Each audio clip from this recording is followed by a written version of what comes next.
modul atau modul itu buku yang disusun untuk belajar mandiri. Jadi belajar yang tidak harus disertai oleh guru. Itu namanya modul. Jadi memang modul itu dirancang untuk belajar mandiri. Maka ketika dulu kuliah di UT, tes terbuka itu ya modul. Karena memang untuk belajar mandiri. Ya, mandiri. Oke. Kemudian teknologi audiovisual, ya boleh. Beberapa dosen kita yang kebetulan S3 di sini juga banyak yang melahirkan audiovisual untuk pembelajaran bahasa Arab. Jadi bagaimana membuat satu media yang itu akan memudahkan belajar mahasiswa. Belajar mahasiswa. Nah, itu teknologi. Kemudian teknologi berbasis komputer. Sekarang misalnya CBT, computer based test, boleh. Anda membuat model-model tes dalam bahasa Arab, misalnya yang identik dengan misalnya TOEFL, tes Arabic. Jadi misalnya dengan TOEFL boleh itu, yang nanti distandarisasi misalnya boleh. Multimedia komputer boleh, membuat program-program untuk pengembangan bahasa Arab boleh. Dan saya kira teman-teman di sini sudah punya website untuk pembelajaran bahasa Arab dan sudah bisa dipakai untuk umum. Kemudian pengembangan kurikulum boleh. Mengembangkan kurikulum bahasa Arab misalnya bagi anak disabilitas, boleh itu. Dengan banyak menggunakan bahasa isyarat misalnya, boleh. Nah, yang ini banyak belum dikaji ya. Jadi bisa juga itu. Mengembangkan kurikulum bahasa Arab untuk anak-anak disabilitas. Atau anak-anak yang memang belajar dari nol mengenai termasuk huruf hijaiyahnya misalnya. Boleh itu. Di Indonesia Timur beberapa misalnya di wilayah-wilayah yang belum tersentuh orang ngaji, ya bisa mengajari itu. Boleh, misalnya praktek di sana. Mengembangkan kurikulum untuk anak-anak yang memang belum banyak belajar agama di dalam menguasai bahasa Arab terutama untuk kalamnya, muhadatsahnya atau speakingnya. Nah itu. Kemudian metodologi. Jadi kalau ada metodologi itu ada pendekatan, ada strategi, ada metode, ada model. Ya, jadi kalau pendekatan itu kan dalam pendidikan itu ada namanya pendekatan spiritual atau pendekatan religius. Jadi pendekatan religius dan spiritual itu adalah mengaitkan semua mata pelajaran dengan agama. Bahasa Arab bisa nggak? Oh, sangat bisa. Bahasa itu kan binar kan? Benar, baik dan benar kan? Binar kan? Jadi bahasa Indonesia itu baik dan benar. Nah, kan gitu. Maka kalau baik benar itu agamanya apa? Jelas.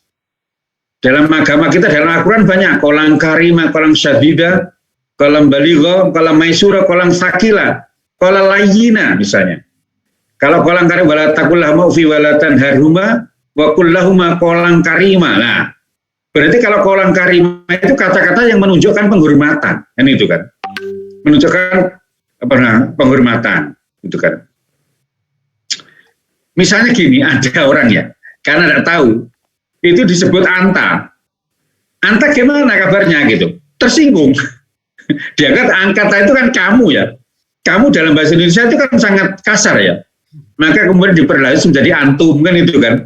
Antum ya, kira-kira antum itu kalau diterjemahkan ya panjenengan lah, kira-kira ya dia. Atau panjenengan atau engkau kan gitu kira-kira. Untuk mengganti kata anta saja sebenarnya. Kalau anta itu kan cenderung ya, ini dalam konteks Indonesia lah ya. Arab Indonesian style ya, lahjar Indonesianya itu kan, atau konteks Indonesianya itu kan begitu.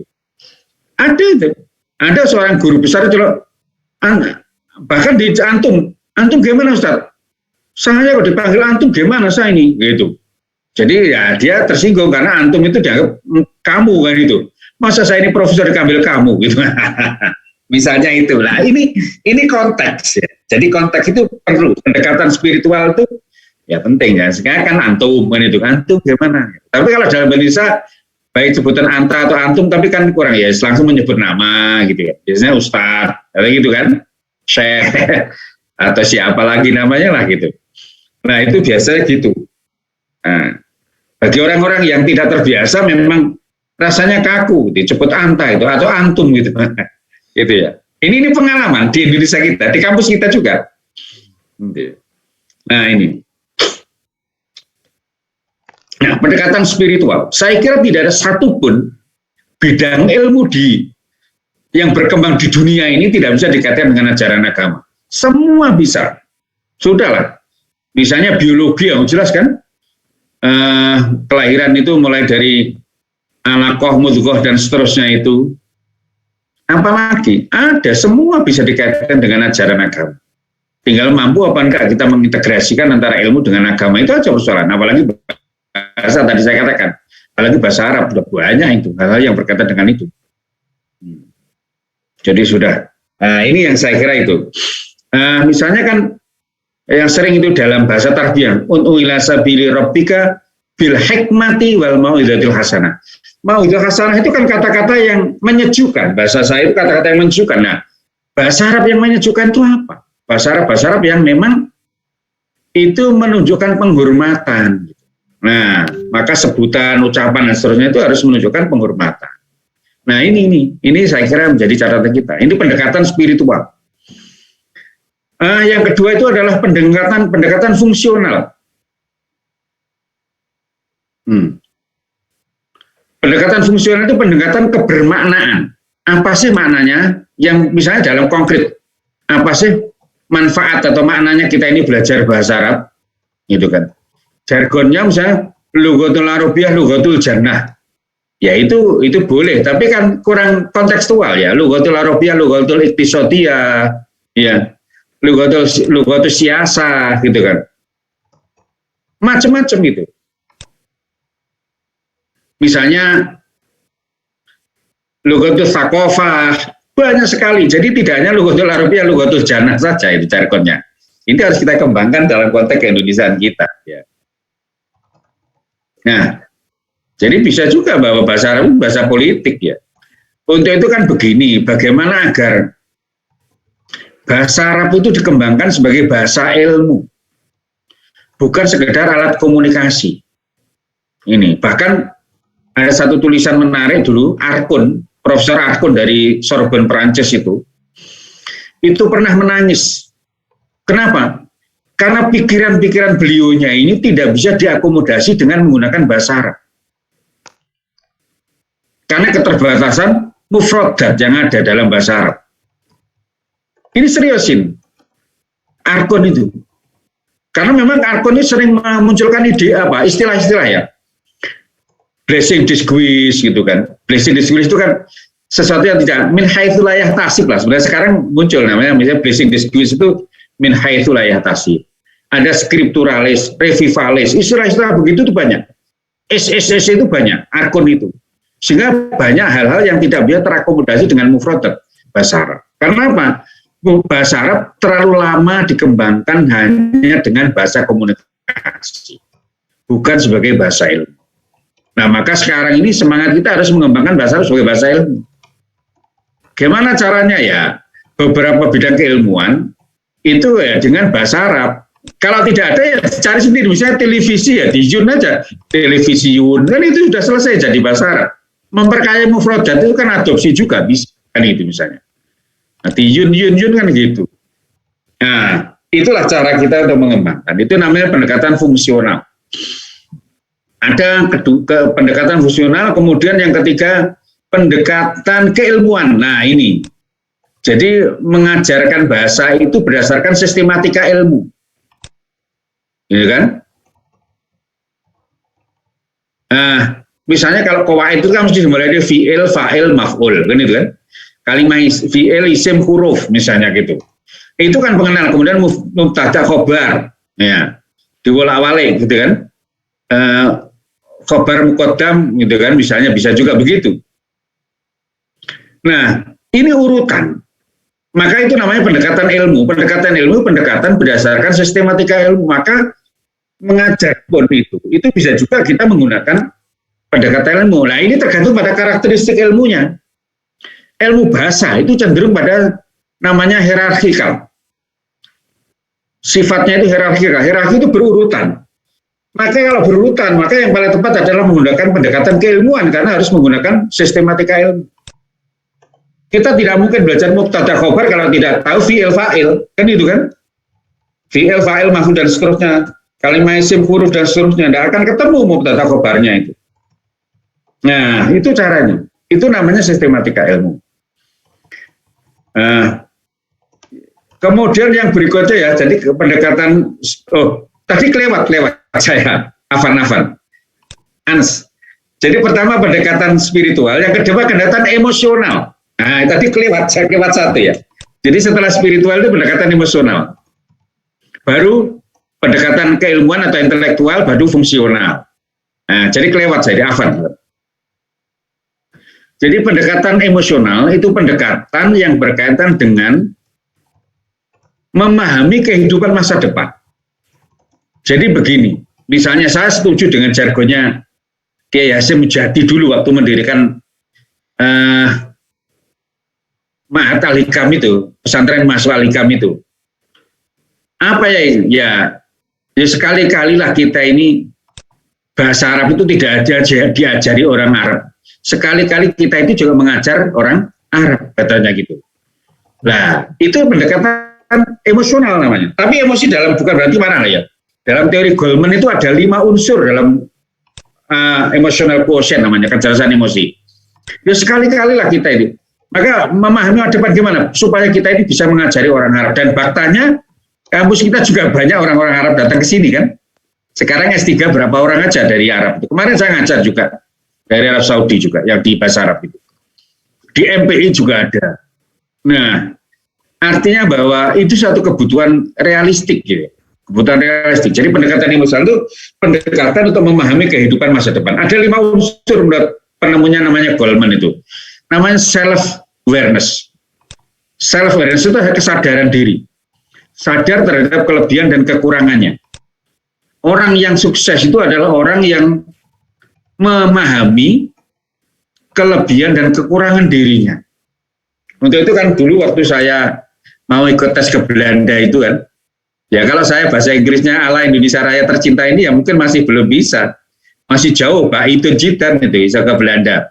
Akhirnya saya kursus gitu. Ya begitu tes masuk, akhirnya bisa. Gitu. Ya coba kalau enggak kan ya bisa. Ya sama itu. Jadi ini penting ya. Ini penting beberapa hal yang saya kira menjadi catatan tentang emotional quotient. Ya itu memahami self awareness namanya, kesadaran diri, sadar terhadap kelebihan kekurangannya. Kekurangan kita ini apa? Kita tutupi untuk bisa maju ke depan. Ya. Sama dengan ketika saya dulu S1. Wah, kalau saya S1 ke depan ya jadi dosen ya kurang meyakinkan. Akhirnya saya kuliah lebih awal. Saya di kampus ini kuliah S2 jauh lebih awal. Belum banyak yang S2. Mungkin S2 waktu itu 10 orang aja belum ada. Waktu saya S2 itu. Di kampus ini. S3 itu saya orang ke-21. S3 itu saya orang ke-21 di kampus ini. Dari sekian, sekarang saya ada ratusan. Sekarang ratusan. Kalau guru besar, saya guru besar ke-47. Ya, guru besar ke-47. Ya, 47 kalau salah itu. Nah, itu. Ya, kalau guru besar memang terlambat saya. Malas dulu ngurus, malas. Ngurus pangkat itu malas karena sering keluyuran itu tadi. Keliling kemana-mana gitu. Saya 34 provinsi itu hanya satu yang belum saya kunjungi, Kaltara saja. Kalimantan Utara saja, semua sudah. Memberikan pelatihan NTT pernah, ke Papua pernah, Maluku pernah, Gorontalo pernah. Sering pelatihan-pelatihan dulu tentang pembinaan guru, terutama untuk kurikulum-kurikulum baru itu, karena kemudian saya tim pengembang kurikulum nasional Kementerian Agama. Nah, keliling-keliling udah sampai di mana-mana itu. Akhirnya lupa untuk ngurus pangkat itu ya. Lupa ngurus pangkat ya. Baru berarti yang lalu itu sadar ya. Diingatkan oleh orang-orang jangan pompong belum tua lah gitu ya. Pompong belum tua segera ngurus. Akhirnya alhamdulillah ngurus juga guru besarnya cair. Ya sebenarnya enggak berat ya, enggak berat. Hanya kemauan aja. Sebenarnya kemauan aja. Artinya kalau ini diseriusi sebenarnya 5 tahun yang lalu saya insya Allah ya bisa ya. Mau serius seperti seperti yang saya lakukan sekarang ini untuk meraih guru besar itu kan gitu. Ya, artinya apa ya? Memang kembali pada kemauan kesanggupan. Ya, kalau nggak mau ya gimana lagi? Oh, waktu itu ya malas saja ngurus pangkat ya. Pangkat saya macet itu sudah 10 tahun kan naik pangkat itu, baru naik pangkat terus guru besar itu. Jadi 10 tahun itu udah naik pangkatnya itu. Ya karena memang ya apa ya, eksistensi diri waktu itu tidak harus ditentukan oleh profesor. Dokter aja udah kemana-mana, sehingga nggak usah profesor lah gitu. Nah, tapi belakang-belakang ternyata penting juga profesor itu ya. Ya, nah itu. Nah, itu yang pertama, self-awareness. Yang kedua, self-regulation, pengaturan diri. Orang yang sukses itu orang yang bisa mengatur dirinya untuk bisa mencapai cita-cita.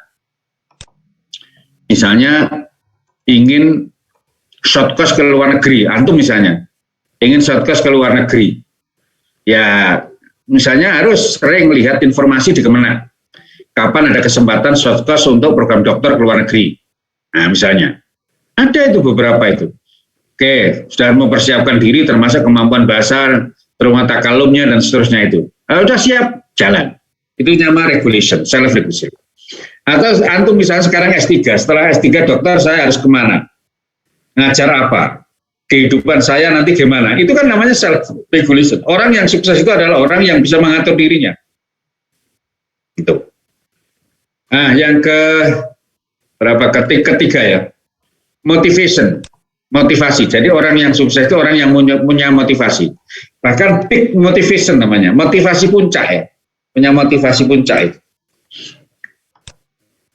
Artinya motivasi tertinggi, saya harus guru besar. Saya harus dokter. Saya harus begini ya, macam-macam lah.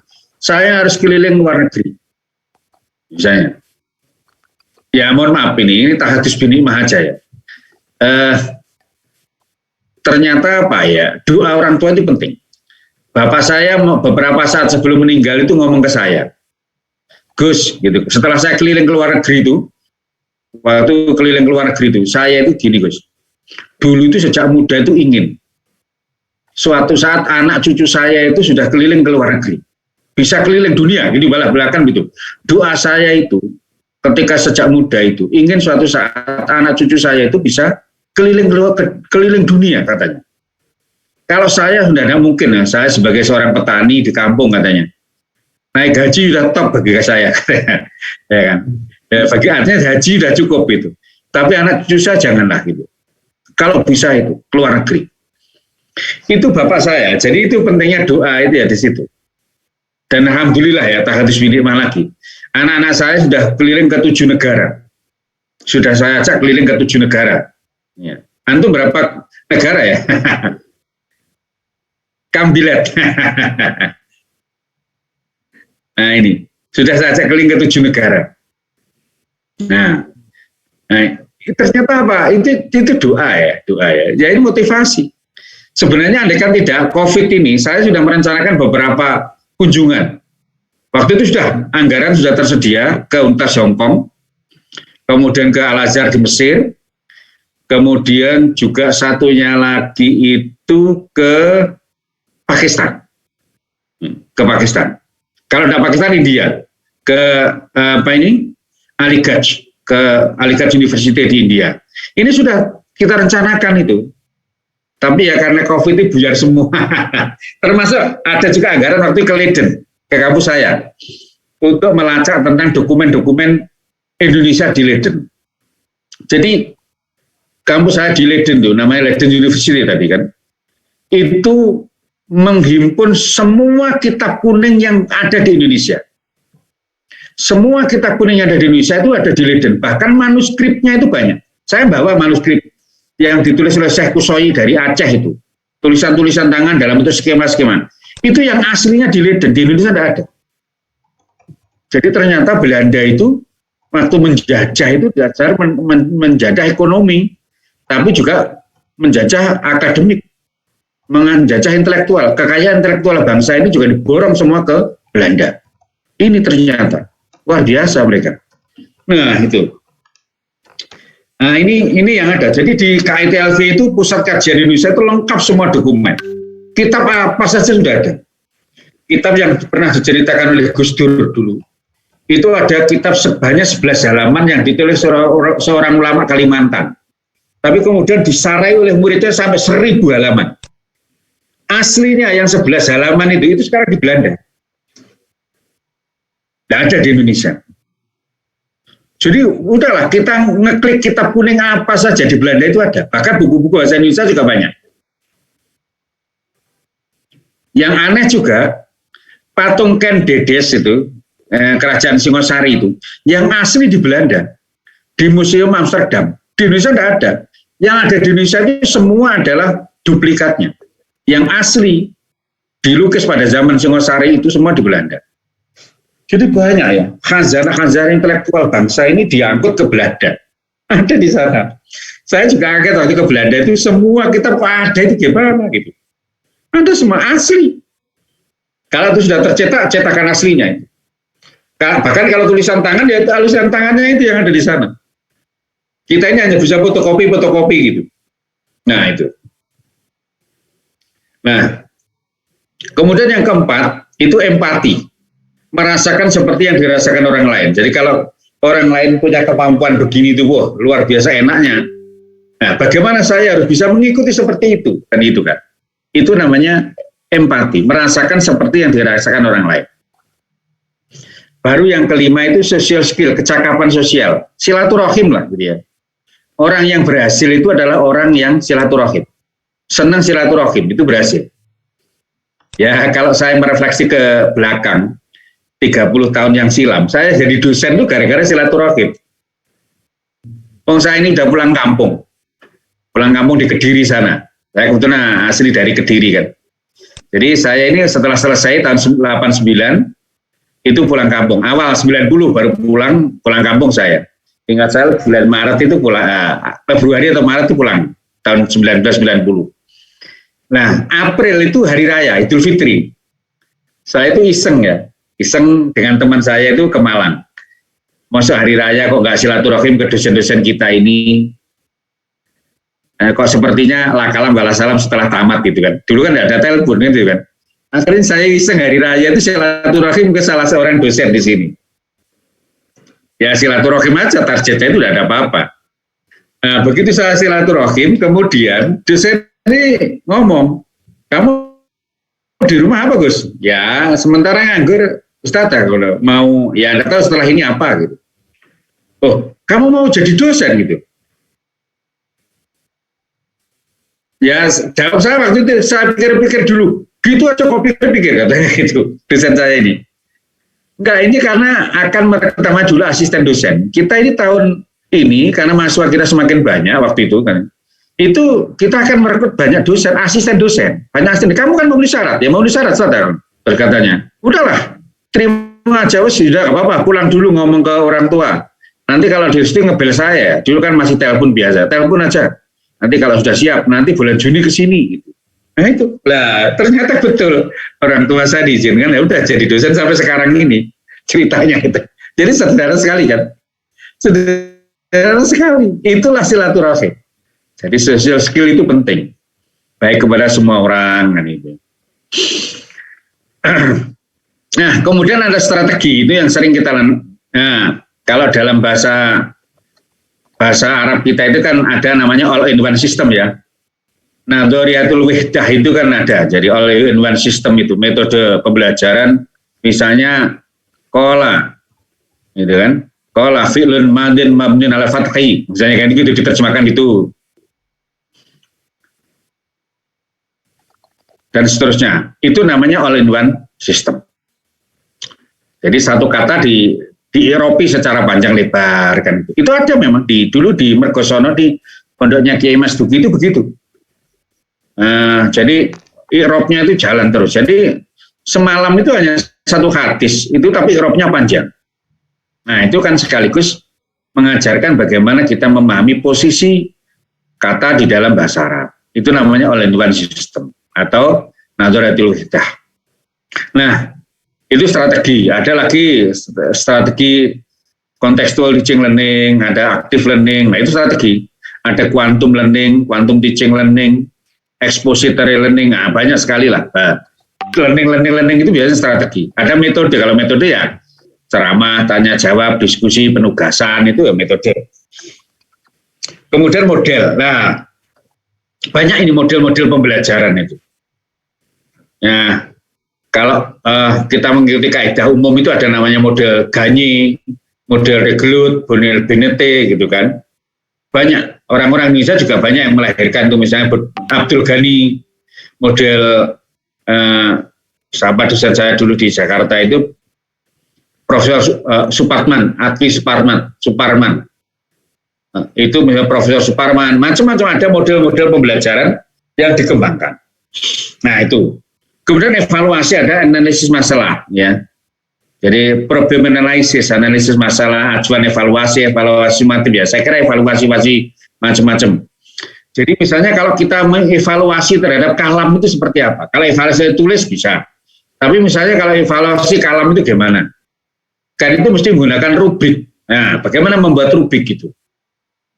Misalnya gitu kan. Ada muhadasah 2 orang. Nah, kira-kira menilai gimana kan gitu. Karena bahasa itu kan unsur prakteknya harus lebih banyak. Nah, itu harus dinilai. Nilainya gimana supaya objektif, harus menggunakan namanya rubrik. Nah, itu bagaimana membuat rubrik? Boleh. Jadi rubrik-rubrik penilaian dalam pembelajaran bahasa Arab di perguruan tinggi mana gitu. Boleh itu. Itu bisa jadi disertasi. Kemudian lingkungan, ada lembaga pendidikan, ada masyarakat. Jadi kita bicara tentang lingkungan, bi'ah, membangun bi'ah Arabiyah itu gimana kan itu dalam pembelajaran bahasa Arab. Ada nggak pengaruh antara bi'ah dengan kemampuan berbahasa Arab misalnya? Atau adakah hubungan antara bi'ah Arabiyah dengan kemampuan bahasa Arab? Gitu. Nah, ini misalnya. Kemudian juga andaikan misalnya ada hubungan, seberapa tinggi tingkat hubungannya itu? Itu kalau S3 dilacak.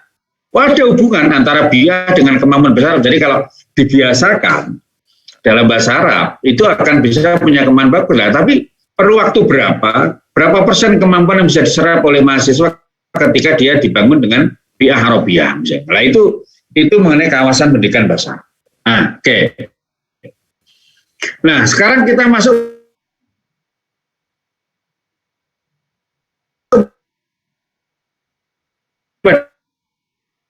ini ada filsafat ini jadi juga ini jadi bahasan kita juga, filsafat bahasa, ilmu kebahasaan gitu, ulumul lughah misalnya, sosiolinguistik, psikolinguistik, ini yang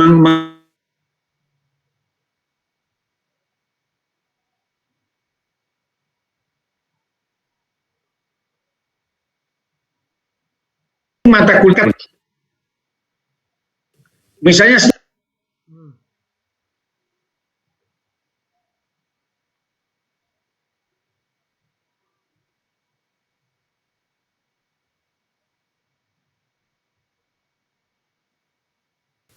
itu dalam bahasa honest, tulus.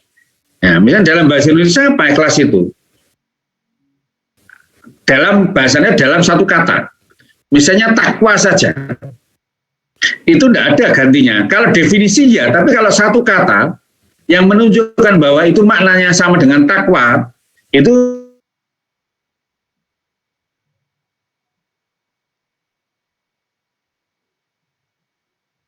atau tarku mayuribuk ilama la yuribuk, itu takwa gitu. Atau solihun nafsi,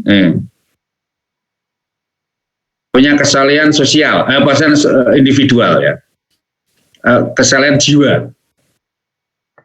Tapi juga ada kesalehan sosial ya. Jadi ada kesalahan sosial, ada kesalahan orang yang punya kesalahan sosial dan kesalahan individual. Ya. Itu juga takwa misalnya. Banyak istilah-istilah yang melangkah gitu.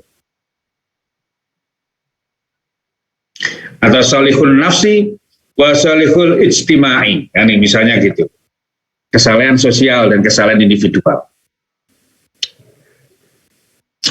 Nah ini banyak istilah-istilah bahasa Arab yang tidak bisa tergantikan. Nah ini harus kita akui ya. Yang kedua, Ini ayat Muhammadiyah dan menafsirkan Al-Quran Muhammad Sunnah secara lebih komprehensif ya jelas. Bagaimana mungkin menafsirkan ayat tidak menguasai bahasa Arab serta perangkat pendukungnya, ya ilmu tafsirnya, ilmu gramatikalnya dan seterusnya itu. Meskipun bentuk tafsir itu kan ada yang tekstual, ada yang kontekstual kan gitu. Yang paling sering jadi perdebatan kan yadullah kan itu kan. Tangan Allah, apakah diartikan tangan Allah atau kekuasaan Allah kan itu sering jadi perdebatan panjang kan persoalan itu. Misalnya gitu kan.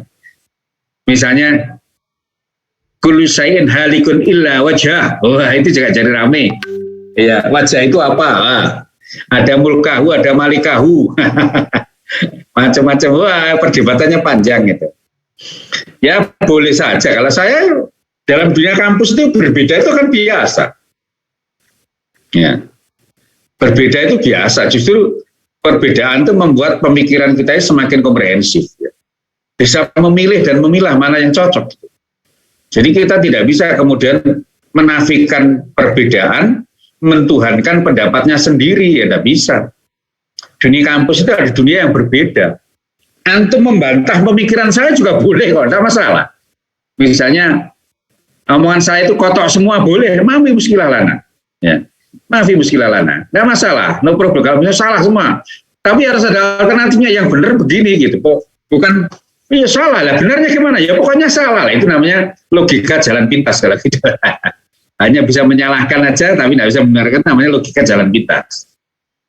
Boleh, Om. Kita ini dunia kampus kok. Saya sepakat dengan Al-Audah ya. Al-Audah itu sudah menulis berapa yang sampai ke saya misalnya. Saya dikirimi seorang itu lebih dari 10 buku. Seorang ulama Arab Saudi dia. Satu tulisannya itu ketika dia membicarakan tentang mazhab itu. Judulnya itu bersama dengan Imam Mazhab ya. Dia mengatakan begini. Dalam bahasa Indonesianya. Kita tidak bisa kemudian mengklaim bahwa apa yang kita miliki itu paling benar. Gitu ya. Apa yang kita anggap salah, jangan-jangan itu memang ilmu itu belum sampai kepada kita. Gitu ya. Jangan-jangan ilmu itu memang belum sampai kepada kita, sehingga kita bahwa karena kita tidak tahu, menganggap itu adalah salah. Itu Al-Audah, ada bukunya, kitab-kitabnya banyak itu. Luar biasa mereka ini. Jadi pengakuannya itu gitu. Jadi tidak kemudian karena kita tidak tahu mengatakan bahwa itu salah, tidak ada hukumnya, tidak ada dalilnya. Jangan-jangan ilmunya memang belum sampai kepada kita. Atau kita memang terbatas memahami ilmu itu. Gitu kan. Saya misalnya ahli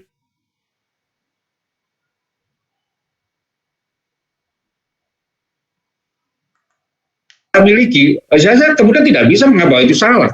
Mungkin ilmunya memang belum sampai kepada saya, kan itu. Atau juga ilmu pendidikan, ilmu penelitian yang memang belum sampai kepada saya, itu ilmu baru misalnya. Nah itu bisa. Itu Al-Audah. Muhammad Ali Al-Audah kalau salah nama lengkapnya, tapi panggilan Al-Audah. Itu banyak. Saya dikirimi oleh seseorang ada 10 buku yang termasuk buku yang hampir sama dengan miliknya Imam Syafi'i tentang Ayyuhal Walad ya. Ayyuhal Walad itu ada anakku gitu. Waladi judulnya dia bukunya. Itu hampir sama isinya dengan pemikiran saya tentang Ayyuhal Walad itu.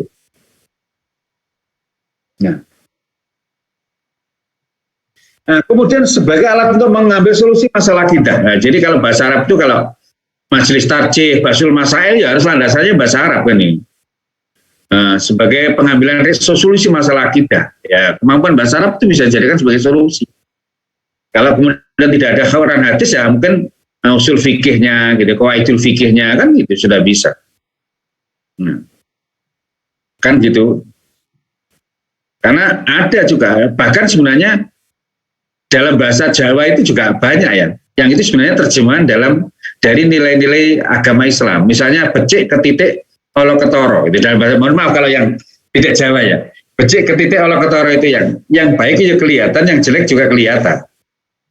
Sebenarnya itu kan refleksi dari famay ya'mal mithqala dzarratin khairan yarah wa may ya'mal mithqala dzarratin syarran yarah. Tapi karena orang Jawa tidak bisa bahasa Indonesia, bahasa Arab di Indonesia Jawa ya becik ketitik olo ketoro kan gitu lah. Ini sebenarnya kan Nah, seringkali kalau kejawen itu nggak bener lah, salah kan. Padahal itu banyak begitu gitu. Gitu kan. Ngono ya ngono, lek ngono ya aja ngono. Kan itu ada juga filosofi begitu. Ngono ya ngono, lek ngono ya aja. Itu kan sebenarnya la yukallifullahu nafsan illa wus'aha. Nah, kira-kira gitulah. Tapi ngono ya ngono, lek ngono. Tadi artinya melakukan sesuatu ya sesuai dengan kemampuannya gitu bahasanya. Nah, itu banyak ya, banyak saya temukan itu. Nah, saya kemudian ya, banyak nulis ya. Di salah satu jurnal saya yang diusulkan menjadi guru besar itu kan saya bicara tentang wiwit dalam bahasa Jawa itu. Dalam tradisi Jawa namanya wiwit. Nah itu ya. Jadi sebenarnya tidak selalu ya kejawen itu dekat dengan TBC, tahalul tahawurafa, tidak selalu ya. Hanya mungkin artikulasi kebahasaannya aja yang kejawen. Ya tadi gitu, banyak ya. Ya. Ajining rogo saka busana, ajining diri saka lati gitu ya. Itu sebenarnya kan innallaha la yanzuru ila suwarikum gitu kan. Apa itu? Ila suwarikum walaki yang duri la qulubikum wa niyatikum, itu kan. Wa a'malikum. Innallaha yang duri la suwarikum wa a'malikum walaki yang duri la qulubikum wa niyatikum. Kan itu. Misalnya gitu.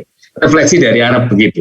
Nah, jadi sebenarnya banyak istilah-istilah itu sehingga dengan pemahaman kita ini kita tidak akan bisa mengklaim gitu ya. Sesuatu salah, nggak benar, bau TBC ya. Kita berlapang.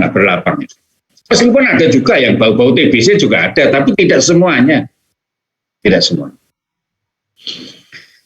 Ini bahasa Arab itu untuk membawa mata rantai keilmuan Islam dari masa ke masa. Bagaimana mungkin kita bisa mengetahui pemikiran Al-Ghazali, Imam Syafi'i, Imam Maliki, Hanafi, Hambali, kalau kita tidak bisa berbahasa Arab. Jelas itu. Bagaimana kita mengetahui kitab-kitab para ilmuwan masa lalu?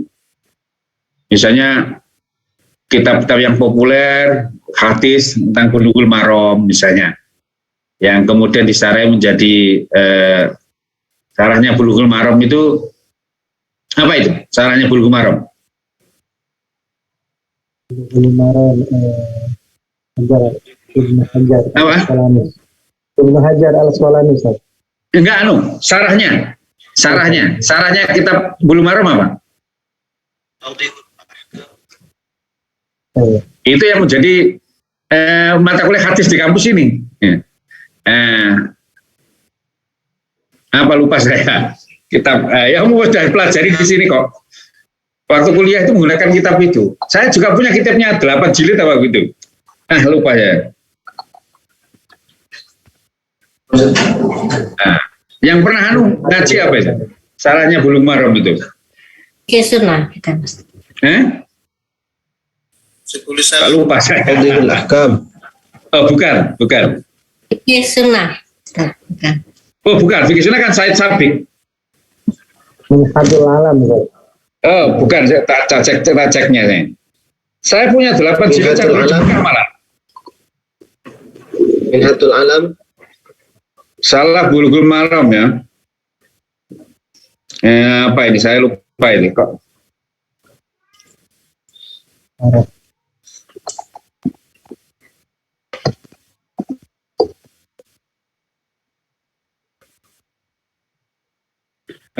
Bukan ini, ada kok sudah kitabnya itu. Ini kan Syekh Fauzan yang apa ini? Minhajul Alam. Tawdihul Ahkam itu yang ditulis oleh As-Sanani juga. Siapa itu? Subulus Salam. Subulus Salam. Subulus Salam. Wah, lupa saya. Subulus Salam. Kita dipelajari di kampus ini dulu Subulus Salam kok. Hadis itu. Hadis sampai 4 itu dulu Subulus Salam. Itu Subulus Salam misalnya gitu. Tuh. Nah, kemudian yang kelima, bahasa Arab itu bisa prosedur hierarkikal tadi. Jadi urut. Jadi belajar bahasa itu dari bidang-bidang yang keilmuan yang secara berurutan, tidak bisa loncat-loncat. Ya kan harus urut. Ya tadi saya katakan bicara mubtada khobar nggak mungkin kita sebelum kita bicara fi'il fa'il maf'ul atau bicara kalimah fi'il isim huruf nggak mungkin kemudian ketemu mubtada khobar apa itu kana ina dan seterusnya itu. Kemudian mempunyai implikasi moral spiritual bagi mereka yang menguasai. Jadi orang bahasa Arab tidak mungkin ibadahnya malas, tidak mungkin kan? Nah itu.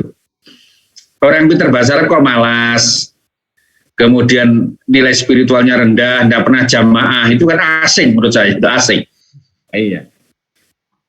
Ya harus menunjukkan spiritual yang tinggi lah gitu ya. Bagi orang yang menguasai ini harus aktif jamaah, ibadahnya kelihatan kencang, sedekahnya banyak, kan begitu seharusnya. Bahasa Arab kok malas kan tidak mungkin kan itu. Nah, ini matriks silang bahasa Arab. Jadi ada masalah landasan kebahasaan, landasan keluarga, di keluarga sekolah gimana? Misalnya membelajarkan bahasa Arab di keluarga, sekolah, lembaga agama, kursus, media masa gimana? Masalah struktur bahasa di keluarga itu apa yang perlu diajarkan? Misalnya masalah yaumiyah, kehidupan sehari-hari, apa yang dibicarakan, misalnya masalah barang-barang di rumah, aktivitas di rumah, dan seterusnya, sampai kemudian pada misalnya rekreasi, rihlah ila satil bahar, misalnya ke pantai, seperti yang sekarang ramai di Jember itu gara-gara meditasi kemudian ke gulung ombak itu 11 orang meninggal. Aneh-aneh aja itu orang. Nah, misalnya rihlah. Sebenarnya gini kan, kalau kita lihat itu, ternyata orang rekreasi itu dulu sudah ada, hanya kemudian coba kalau kita lihat surat ini, Quraisy itu, li ila fi Quraisyin ila fi mrilatas syita'i was-shaif. Nah, fa ya'budu rabb hadzal bait alladzi at'amahum min amanu min khauf, kan itu. Jadi diingatkan. Jadi orang-orang rekreasi itu sebenarnya sudah diingatkan sejak dulu. Jangan lupa ibadah. Karena apa? Kadang-kadang ketika rekreasi itu terlena, yang kemudian sholatnya hilang. Kan itu kan. Banyak kita temui itu. Mahasiswa itu banyak juga. Saya pernah marah-marah ketika jadi R3 itu. Ada acara sampai maghrib itu, mau maghrib nggak selesai. Saya matikan mic-nya. Sampai saya geger. Nah ini kan tidak benar ya. Tidak benar. Itulah beberapa hal yang saya kira menjadi catatan. Jadi kan ila fi Quraisyin ila fi mrilatas syita'i was-shaif itu kan rihlah itu jadi diingatkan faya budu, itu rabadal bait. Nah ini. Nah, bait di mana apa itu? Rabadal bait Allah, rabadal bait ya. Tuhan yang memiliki rumah, masa begitu? Kan inilah saya kira ini perlu takwil kan di situ. Rabadal baitil ladzi at'amahum min khauf. Oke. Mata kuliah. Jadi mata kuliah itu ada beberapa sifat, ada sifat, ada kerangka filosofis, ada karakteristik, ada ukuran biasa, ada kajian. Jadi setiap mata kuliah itu mesti ada 5 karakteristiknya ini. Ada sifatnya, ada ciri apa, unsurnya. Bila ada sifatnya, ada karakteristiknya, ada ukuran belajaran, ada kajian, ada kerangka filosofisnya. Misalnya mata kuliah, filosofinya ontologi, kajiannya fakta, konsep, prinsip, prosedur. Domainnya pengetahuan, sikap, terang, nilai. Unsur paikemi, praktis, aktif. Nah ini kan. Ukuran keberhasilannya itu dari sini. Nah, jadi semua itu harus terukur ya. Pembelajaran itu harus, pendidikan bahasa harus terukur. Kemudian ini tadi kan. Nah, karakteristik dalam bahasa Arab. Oke, mungkin itu beberapa poin yang bisa saya sampaikan pada saudara, gitu ya. Nah, silakan kalau ada komentar, tanya jawab silakan ya. Mari silakan. Ya, silakan. Ustaz, tanya ya. Ustaz. Cuman sebelum ini saya ingin Anda memperkenalkan diri. Oh, nggih, ngapunten Ustaz. Nama S1 S2-nya sekarang di mana alamatnya ya? Nama S1 S2 alamatnya di mana? Ya sekarang. Al-awal. Assalamualaikum warahmatullahi wabarakatuh. Assalamualaikum warahmatullahi wabarakatuh. Perkenalkan Ustaz, nama Ana Ahmad Nur Huda Salmas. Aslinya dari Lampung, cuman sekarang karena dinasnya di Mandailing Natal Ustaz, di Stain Mandailing Natal. Jadi Ustaz Turkis. Nggih Ustaz. Iya, kan beliau dosen sini dulu. Nggih, sama Ustaz Turkis Ustaz di Stain Mandailing. Iya. S1, S2-nya UB Ustaz, UIN banget. UB. Oh iya. Oh gitu. Apa jurusannya di UB? Mboten Ustaz, UB win banget maksudnya Ustaz. Oh, Dari Win. UIN. Oh, Win. Nggih, S1 S2 UIN Oh, Malang gitu. Ustaz. Oh, gitu. Ya. Ini mau menanyakan Ustaz, sebenarnya bukan Ya, betul. materi ini Ustaz. Tadi Ana termotivasi melihat kurikulum vitae jenengan Ustaz, yang bisa short course kemana-mana. Itu seperti apa Ustaz? Mengkonsepkan diri itu maksudnya gimana ya? Bisa, oh saya harus maju lebih lagi. Padahal kan kalau melihat apa ya Ustaz, melihat jenengan itu dengan kurikulum vitae yang seperti itu masih bisa kok saya pengen lebih lagi. Itu apa Ustaz yang mendasari itu? Saya tertarik sekali Ustaz. Bisa ke negara, ke 24 negara itu yang memotivasi jenengan itu apa Ustaz? Biar menjadi menginspirasi kami gitu Ustaz. Tertarik sekali. Itu aja Ustaz. Sederhana sekali sebenarnya. Supaya pikiran kita ini tidak tidak sempit ya. Melihat dunia luas itu maka pikiran kita semakin terbuka. Contoh begini. Sekali kapan-kapan saya tunjukkan fotonya. Waktu saya ke Perancis itu melihat seperti masjid besar gitu. Persis ada kubahnya juga. Kubahnya persis seperti kalau dari jauh persis seperti masjid. Ternyata pas setelah kita dekati itu gereja. Bahkan ada mihrabnya itu imaman ya dalam bahasa Jawa. Mihrabnya itu ada. Tapi gambarnya Yesus menghadap sini gitu. Coba bayangkan. Jadi perluas. Jadi kalau kita kemudian mengklaim bahwa Kubah itu selalu identik dengan Islam, ya nanti dulu. Mau di Perancis semua gereja begitu. Nah, misalnya gitu. Ini salah satu. Misalnya di Qatar itu tidak ada. Saya melihat jarang ketemu masjid yang berkubah. Atapnya biasa saja. Ini salah satu saja ya. Tapi lebih dari itu ya memang kita akan punya inspirasi ya. Ke luar negeri itu punya inspirasi untuk bagaimana kita mengembangkan kampus. Kemudian juga bagaimana kita ini bisa lebih meningkatkan kualitas diri. Kalau misalnya kita tertinggal dengan yang lain, bagaimana kita bisa berusaha meningkatkan kualitas diri gitu. Ya, dan selanjutnya ya jelas untuk mengisi kurikulum vitae ya. Mengisi kurikulum vitae ini. Istri saya sudah 23 negara. Jadi istri saya 23 negara, saya 24. Anak saya 7 negara ini. Nah, ini. Ya sekedar untuk ini mengisi hidup, tapi ya banyak manfaatnya ya. Contoh begini. Ketika saya belajar di Belanda 1 semester itu banyak hal yang saya peroleh baru. Ilmunya banyak yang baru. Tapi begitu itu setelah itu di akhir tahun kemudian saya bergeser ke Malaysia. Maka itu saya sekolah di Universitas Kebangsaan Malaysia. Begitu saya ke situ, mohon maaf aja, tidak ada satupun yang baru yang saya peroleh. Artinya yang disampaikan oleh dosen itu semua sudah pernah tahu saya. Tidak ada yang baru gitu. Nah ini kan kelihatan sekali, wow.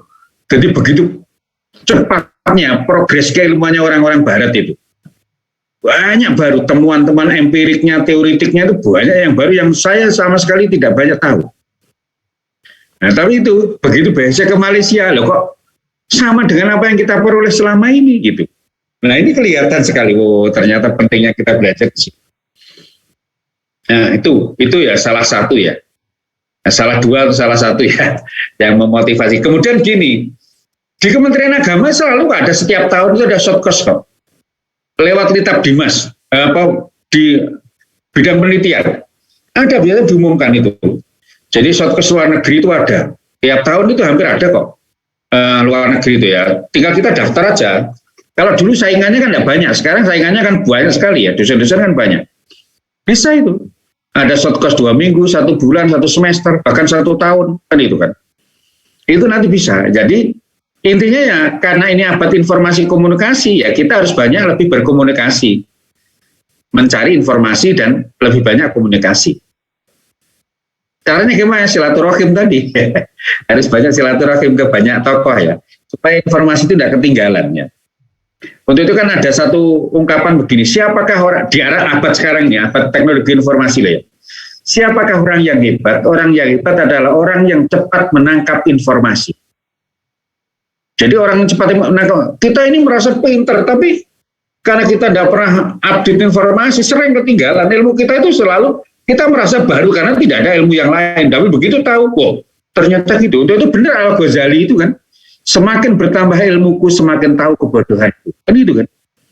Al-Ghazali kan ngakui, semakin bertambah ilmuku, semakin tahu kebodohanku. Itu kan pengakuan jujur. Beliau juga mengatakan bahwa kemampuan sadar bin hadis itu lemah.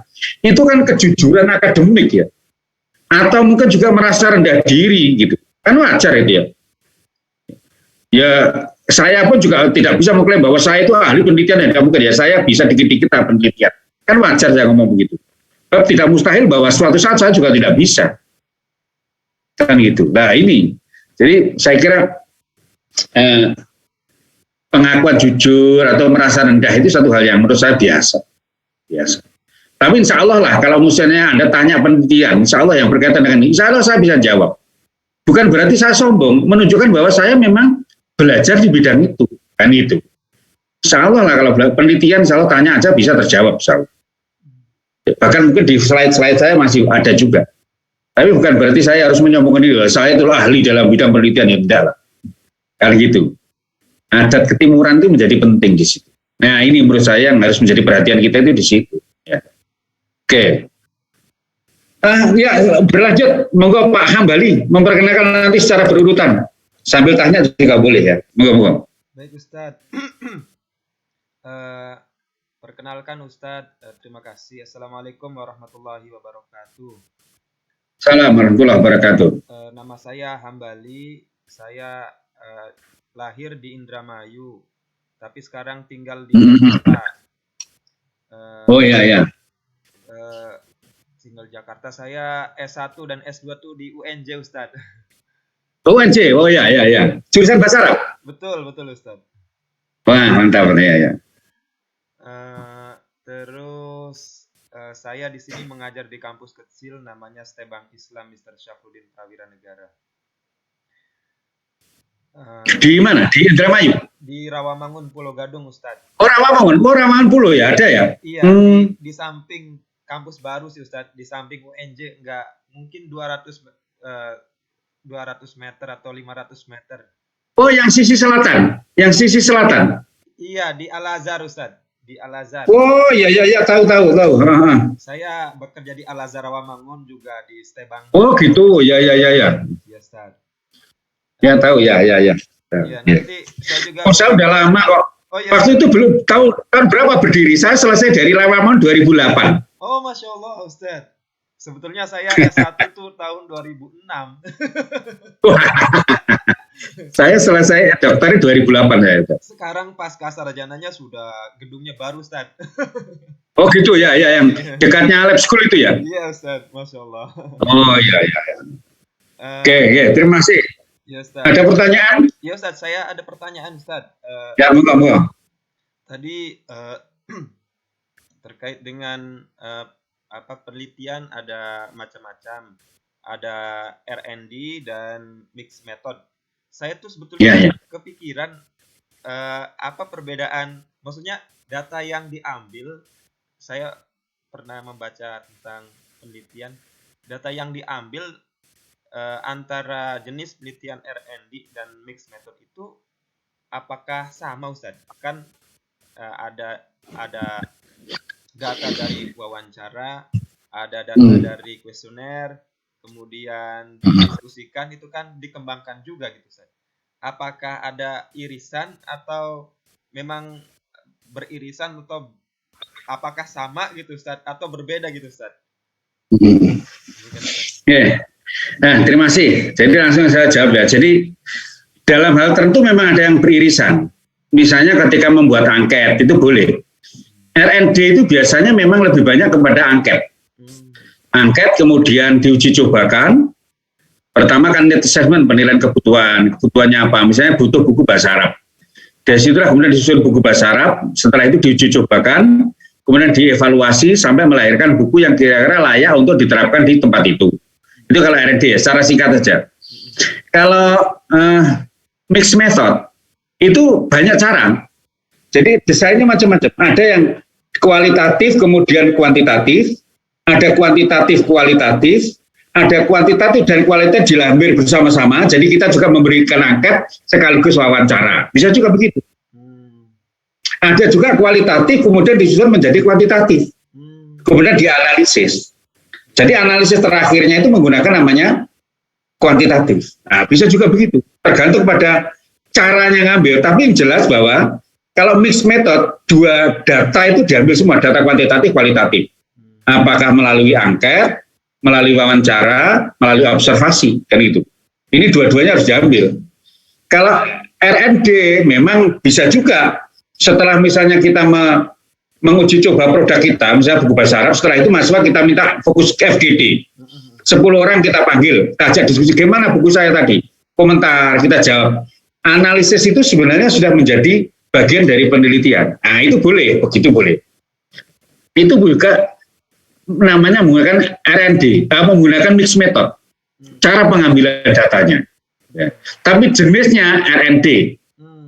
Itu istilahnya, jenisnya R&D. Tapi cara pengambilan datanya itu dengan mixed method. Karena menggabungkan dua pengumpulan data. Misalnya begitu. Nah ini. Itu yang bisa kita lakukan. Ini singkat aja ya, karena banyak ini ya. Nanti kita pertajam ketika masuk materi itu ya. Jadi ada desain, ada explanation, exploration, elaboration gitu ada. Itu nanti dimulai dari kuantitatif, kualitatif. Kuantitatif dianalisis dengan kualitatif dan begitu seterusnya. Ya, ada desainnya namanya. Ya itu. Monggo Bu Lilis Suwaiba. Ya Ustadz, terima kasih. Nama saya Lilis Suwaiba, lahir di Malang tapi sekarang di Universitas Nojoyo, Madura. Oh Madura, ya ya. Ya. S1, S2? S1, S2-nya di UIN Malang, Ustaz. Oh gitu, ini ya. Produk dalam negeri ya. Iya. Ya. Yeah. Ada pertanyaan? Sementara belum, Ustaz. Oke, monggo. Ya. Pak Mulyadi, silakan. Assalamualaikum warahmatullahi wabarakatuh. Assalamualaikum warahmatullahi wabarakatuh. Mohon izin, saya Mulyadi, asli Aceh. Aceh, ya. Sekarang tinggal di Sukabumi. Kebetulan kerja di sini. S1-nya syariah di LIPIA Jakarta. S2-nya di Universitas Ibnu Khaldun, Terbiyah, PAI. Ibnu Khaldun yang ada di Rawamangun itu? Bogor. Apa di Bogor? Yang di Bogor. Nah, itu yang di Bogor ya. Ibnu Khaldun. Oke, ya. Segera. Namanya Ibnu Sekarang. Khaldun. Pakai CH Ustaz. Ibnu Khaldun. Oh, CH ya. Iya, yang Rawamangun yang ada depannya kampus itu. Ya. Ya. Sekarang ngajar di Stiba Arroya Sukabumi. Oh, gitu ya. Di mana? Ya. Di Sukabumi. Oh, Sukabumi juga. Oh, ya. Terima kasih. Ya. Monggo, berikutnya. Ada pertanyaan? Belum ada, Prof. Oke, ya. Monggo, Mas Agung Nurholis ya. Silakan. Ya. Bismillah. Assalamualaikum warahmatullahi wabarakatuh. Perkenalkan Prof, nama saya Agung Nurholis. Saya lahir di Jakarta, tapi sekarang berdomisili tetap di Ponorogo. S1 Syariah Unida Gondor, S2 TBA Unida Gondor. Oh gitu, Gontor ya. Oke, ya. Monggo Mas Arif Taufikur Rahman. Assalamualaikum warahmatullahi wabarakatuh. Assalamualaikum warahmatullahi wabarakatuh. Mohon izin Prof. Ya. Saya asal dari Tuban, Jawa Timur. Kemudian kuliah S1 di LIPIA Jakarta. Setelah itu kuliah S2-nya di Jamiatul Madinah Al-Alamiyah. Indonesia yang disebut dengan Mediu. Madinah ya? Universitas Madinah? Jamiatul Madinah Al-Alamiyah di Malaysia. Oh, yang Malaysia. Oh, ya. Malaysia, yang Mediu ya. Di mana kampusnya itu? Di Selangor. Selangor ya? Oh, berarti dekat dengan UGM. Kebangsaan. Satu wilayah kan? Ya. Iya. Oke, ya.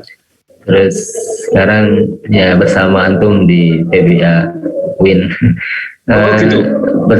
Maksudnya kuliah di PBA Win. Ngajarnya? Sekarang saya dosen ya, alhamdulillah dosen di Stiba Aroya Sekolah Tinggi Bahasa Arab Aroya Sukabumi. Oh, sama dengan Pak Pol yang tadi ya? Oke, ya. Alhamdulillah. Ya. Insyaallah. Senang sekali bisa ketemu dengan Prof ini yang banyak sekali pengalamannya luar biasa. Ya, berbagi informasi lah. Ya. Iya. Tapi ini ada pertanyaan, Prof. Ya, ini orangnya tidak begitu suka jalan-jalan ya, beda dengan Prof itu. Ya. Subhanallah. Kadang keluarga juga tidak sama dengan saya. Kalau mau pergi kemana itu seringnya berat itu.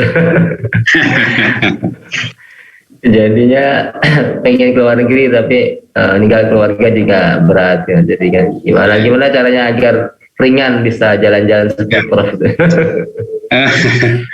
Ya, jadi sebenarnya kan ya kalau kita ini mau belajar niatnya thalabul ilmi lah. Kita di luar negeri kan niatnya thalabul ilmi dan saya kira banyak ya ilmu-ilmu yang bisa kita peroleh itu. Misalnya saya ke Polandia itu sempat masuk ke salah satu situs Islam. Jadi ternyata dia itu hanya berapa ratus ya 500-an orang di Polandia Islam dari sekitar sekian juta penduduk non Muslim di situ. Tapi dia eksis gitu ya, dia eksis dan punya semangat, itu kan luar biasa. Bagaimana kita tuh merasakan orang-orang yang di kelompok minoritas itu, waduh, struggle-nya luar biasa, semangatnya itu, ya istilahnya semangat juangnya itu luar biasa. Ini kan perlu ya, berarti kita ini harus bersyukur, alhamdulillah kita di negara itu yang tidak banyak masalah. Ya, saya sempat temui. Bahkan yang menarik itu, waktu saya ke Ceko, nginap di salah satu hotel, yang nunggu souvenir itu alumni Al-Azhar, orang Sudan. Waduh, akhirnya saya ajak ngomong bahasa Arab, akhirnya korting semua. Serius ini. Jaket yang biasanya 17 euro itu diturunkan jadi 15, 14 setengah gitu. 14 sudah, 14 setengah, 15, komstas itu. Waduh, luar biasa. Sehingga ya kita akhirnya dengan teman-teman banyak beli itu. Ya gara-gara sama-sama itu. Jadi artinya apa?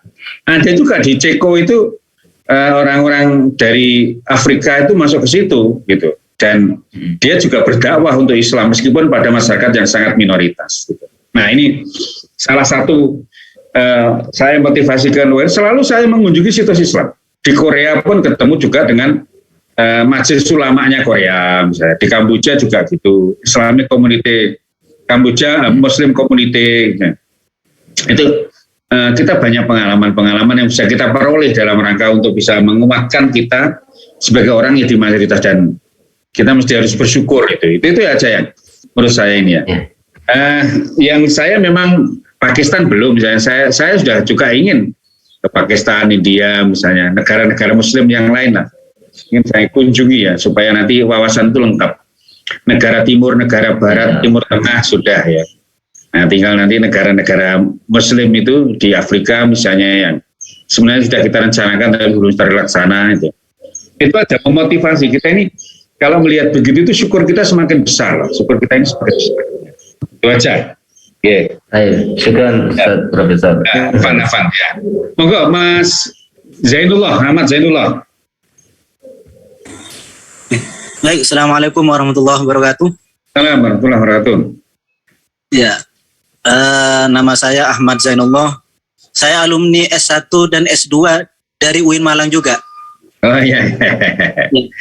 Hanya dulu waktu S1 sering interaksi sama jenengan. Oh gitu, ya. Kebetulan sekarang bantu ngajar, dosen di Unzah Genggong, Probolinggo. Oh Genggong, ya. Dan Zainul Hasan Genggong, ya. Zainul Hasan Genggong, Ustaz. Ya. Saya pernah ngisi guru-gurunya Unzah itu, Aliyah Sanawiyah dan Aliyah Unzah pernah ngisi. Ustaz. Oh, yang di pesantren itu, Ustaz. Ya, di pesantren. Nah. Nggih. Ya, saya kira itu. Ya, syukran. Tadi yang belum Pak Hadi Solikin ya, Pak Hadi Solikin silakan. Ustaz. Mas Hadi Solihin. Assalamualaikum warahmatullahi wabarakatuh. Assalamualaikum warahmatullahi wabarakatuh. Nama Hadi Solihin, asal dari Ngawi, Jawa Timur. Domisili di Madiun, Ustaz. Kemudian ngajar di SMA IT Darut Taqwa, Pondok Pesantren Darut Taqwa. Di mana ini? Di Ponorogo. Oh, Ponorogo. Oh ya ya, Darut Taqwa Ponorogo. Ya ya ya. Untuk S1 di Libya, Jakarta. Kemudian S2-nya di IAIN Ponorogo. Ya ya ya. Oke. Ada pertanyaan? Sebenarnya tidak ada, Ustaz. Oke, ya ya. Ini berarti ada dua yang belum ya? Ahmad Muzamil sama Muhammad Yunus ya yang tidak hadir, yang tidak ada ya? Oke, Ustadz Muzamil izin hari ini. Oh gitu, ya ya ya. Ya, Ustadz Yunus belum ada kabar, Ustadz. Gitu. Dari mana? Ustadz Muzamilnya dari mana ini? Ustadz Muzamil dari apa namanya? Sama dengan Ustadz Zainullah, satu kampus. Ya ya ya. Oh, Ustadz juga satu kampus dengan Ustadz Zainullah, Ustadz. Oh gitu, ya ya ya ya ya ya. Kalau Pak Muhammad Yunusnya? Nggih, sami Ustadz. Ustadz Yunus. Sama juga? Nggih. Oh, sama juga Unzah ya? Oke. Saya kira gitu ya. Sampai kita sambung nanti saya share ini. Segera berbagi presentasi. Jadi mulai pertemuan ke-8 silakan nanti untuk membagi sendirilah gitu ya sampai pada pertemuan ke-13 sesuai dengan materinya. Untuk materi ini insya Allah nanti saya PDF-kan dan segera saya share lewat grup aja. Ini sudah ada grupnya ya? Belum, Ustadz. Oh iya, aja. Nanti anak buatkan, Ustadz. Iya, nanti buatkan aja, nanti terus saya share di grup nanti untuk beberapa materi kuliah ini ya. Di samping nanti juga saya masukkan di di bukan di LMS, Learning Management System. Saya masukkan di situ, nanti bisa diupload di situ ya. Jadi materi-materi yang nanti saya uploadkan di situ. Saya kira gitu. Bila liqa fi amanillah bi qiraati hamdalah. Alhamdulillahirabbil alamin. Alhamdulillahirabbil alamin. Akhirul kalam. Assalamualaikum warahmatullahi wabarakatuh. Waalaikumsalam warahmatullahi wabarakatuh. Barakallahu fiikum Diktur. Syukran, jazakumullah khairan. Syukran, Ustaz.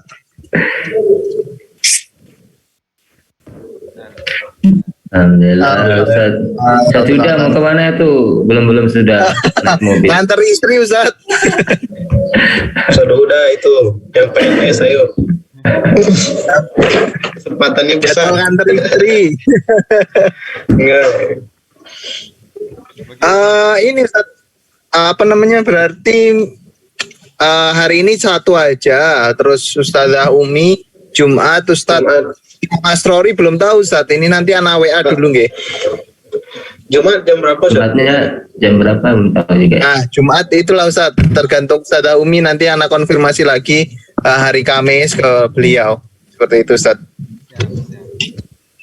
Terus untuk ini nantilah dibuatkan grup dulu untuk perkuliahan ini. Biasa suka hari Jumat. Prof Imam Sorry, minta hari. Biasanya kan Jumat pagi. Jumat pagi beliau ya. Ya Ustaz. Mungkin itu aja Ustaz untuk hari ini. Syukron. Tadi tugasnya tuh pertemuan ke-9 ya, setelah ke-8 ya. Pertemuan ke-4 kalau nggak salah Ustaz. Tadi pekan depan belum ada yang presentasi ya pekan depan ya. Makalah itu baru ketiga itu mulai presentasi. Oke, mulai ketiga. Ustadz, kalau yang tadi ditampilkan sub judul untuk dibuat tugas, bisa atur minggu ini enggak ya? Misalkan tadi tuh jenis penelitian tuh membuat teori dan contoh gitu. Kan ada banyak jenis penelitian, itu bisa atur sekarang nggak gitu? Maksudnya minggu ini nggak Ustaz? Supaya bisa ngerjakan siapa? gitu. Khawatirnya nanti Masya Allah. Banyak nanti permintaan. nanti deh kalau gitu saya catat ya. Nanti dikirim sama Ustadz siapa namanya, Ustadz Agus Maimun untuk PPT untuk RPS-nya tadi, Ustadz. Oh iya, nanti setelah itu baru kita ini ya. Kita diskusikan di Ya, grup. siap, oke deh. Oke. Oke deh, makasih banyak Ustaz. Dan Oke, mungkin gitu dulu nggih, Ustadz. ya. Assalamualaikum. Oke. Salam, Pak Amin. Sin, Lab. Ya. Ya, terima kasih.